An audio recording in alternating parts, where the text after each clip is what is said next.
Xin trân trọng cảm ơn ông Lê Trọng Minh, Tổng biên tập báo Đầu tư, trưởng ban tổ chức diễn đàn. Ngay sau đây, chúng tôi xin trân trọng kính mời lên sân khấu ông Vũ Đại Thắng, Thứ trưởng Bộ Kế hoạch và Đầu tư, thay mặt lãnh đạo Bộ sẽ có lời phát biểu chào mừng. Xin trân trọng kính mời ông Thắng.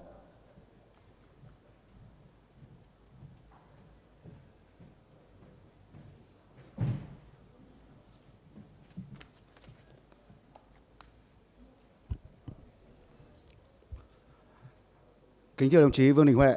Ủy viên Bộ Chính trị, Phó Thủ tướng Chính phủ. Kính thưa các đồng chí lãnh đạo các bộ ngành, lãnh đạo các địa phương. Kính thưa các quý vị đại biểu là lãnh đạo của các doanh nghiệp, các cơ quan thông tấn báo chí. Kính thưa toàn thể các quý vị. Thay mặt Bộ Kế hoạch và Đầu tư, chúng tôi xin nhiệt liệt chào mừng sự hiện diện của đồng chí Vương Đình Huệ, Ủy viên Bộ Chính trị, Phó Thủ tướng Chính phủ cùng toàn thể quý vị đại biểu, các vị khách quý đã dự cái diễn đàn M&A lần thứ 10 ngày hôm nay.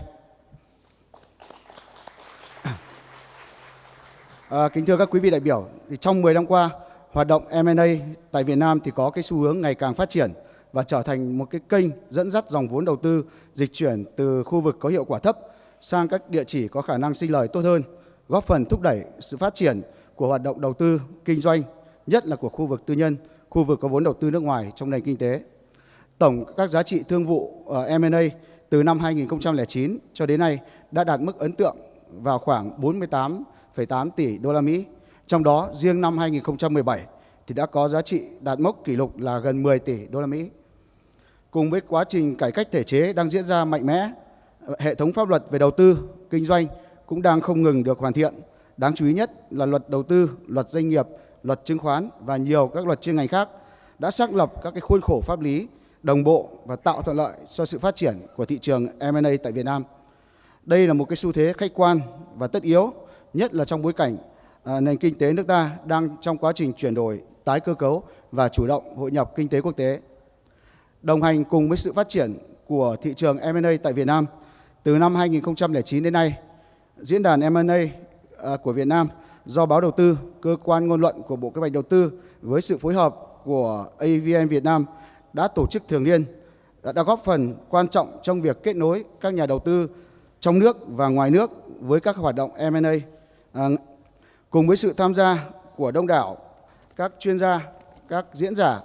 hàng đầu quốc tế và trong nước, diễn đàn đã đưa ra những cái khuyến nghị, các cái chính sách quan trọng giúp cho cơ quan quản lý nhà nước hoàn thiện các khung khổ pháp lý, các cái chính sách về quản lý cũng như là phát triển trong hoạt động M&A tại Việt Nam. Bên cạnh đó thì diễn đàn cũng đã nhận được sự ủng hộ và hợp tác rất chặt chẽ của nhiều cơ quan báo chí, giúp lan tỏa các thông tin của diễn đàn tới các cộng đồng, các nhà đầu tư, doanh nghiệp trong và ngoài nước, cũng như ra toàn xã hội, góp phần chia sẻ những cái kiến thức, những cái kinh nghiệm và những cái kết nối đầu tư trong lĩnh vực này. Bộ Kế hoạch và Đầu tư chúng tôi xin ghi nhận và đánh giá rất cao nỗ lực của ban tổ chức diễn đàn và sự đóng góp tích cực, quý báu của đông đảo các chuyên gia, cộng đồng doanh nghiệp, nhà đầu tư, cơ quan báo chí và các bên liên quan đối với diễn đàn M&A trong suốt thập kỷ vừa qua. Kính thưa các quý vị đại biểu, diễn đàn M&A lần thứ 10 diễn ra trong bối cảnh Chính phủ đang chỉ đạo quyết liệt việc thực hiện giải pháp đồng bộ phát triển kinh tế nhanh, bền vững, đặc biệt là các cái giải pháp về cơ cấu lại nền kinh tế gắn với đổi mới mô hình tăng trưởng, nâng cao năng suất, chất lượng và hiệu quả và sức cạnh tranh của nền kinh tế, cải thiện mạnh mẽ môi trường đầu tư kinh doanh, tranh thủ mọi cơ hội của cuộc cách mạng công nghiệp lần thứ tư. Đây chính là một trong những nhân tố chính sách quan trọng có tác động trực tiếp tới sự phát triển của thị trường M&A tại Việt Nam. Tại diễn đàn M&A năm nay, chúng ta rất vui mừng nhận được sự quan tâm và chỉ đạo của đồng chí Vương Đình Huệ, Ủy viên Bộ Chính trị, Phó Thủ tướng Chính phủ. Và do vậy, chúng ta hoàn toàn có thể tin tưởng rằng cùng với sự lãnh chỉ đạo của đồng chí Vương Đình Huệ cũng như sự tham dự của các chuyên gia hàng đầu về M&A và đại diện của các doanh nghiệp đã từng là tác giả của nhiều các thương vụ M&A lớn thành công trong thời gian vừa qua, diễn đàn M&A lần thứ 10 sẽ là một dịp đặc biệt, không chỉ để nhìn lại 10 năm thành công hay thất bại để rút ra những cái bài học kinh nghiệm tốt, mà còn là cái cơ hội để thảo luận những cái khuyến nghị chính sách mới đặt trong bối cảnh tác động mạnh mẽ của cuộc cách mạng công nghiệp lần thứ tư, tạo nên bước ngoặt mới cho sự phát triển của thị trường M&A tại Việt Nam, đúng như cái chủ đề của diễn đàn năm nay là bước ngoặt mới và kỷ nguyên mới. Diễn đàn lần thứ 10 M&A được tổ chức ngay trước thềm hội nghị toàn quốc về tổng kết 30 năm đầu tư nước ngoài tại Việt Nam. Do đó, bên cạnh cái chủ đề về M&A, Bộ Kế hoạch Đầu tư chúng tôi cũng rất mong muốn sẽ nhận được các cái khuyến nghị hữu ích tại diễn đàn nhằm hoàn thiện các cái chính sách thu hút đầu tư nước ngoài tại Việt Nam một cách hiệu quả, phù hợp hơn với định hướng phát triển kinh tế xã hội của đất nước trong kỷ nguyên 4.0. Một lần nữa,